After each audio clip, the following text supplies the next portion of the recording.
పల్లకిలో పెళ్లి కూతురు రాణిలా ఉంది, మహారాణిలా ఉంది.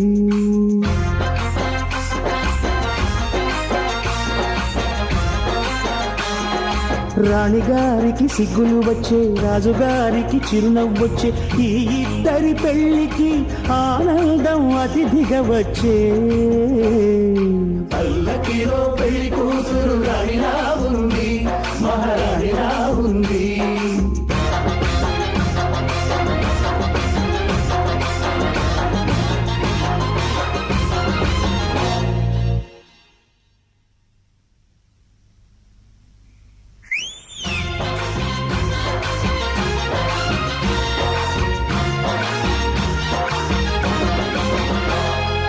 మా గూటిలో ఎదిగిన బంగారు బొమ్మ, బంగారు బొమ్మ, బంగారు బొమ్మ, మా నీడలో వెలిగిన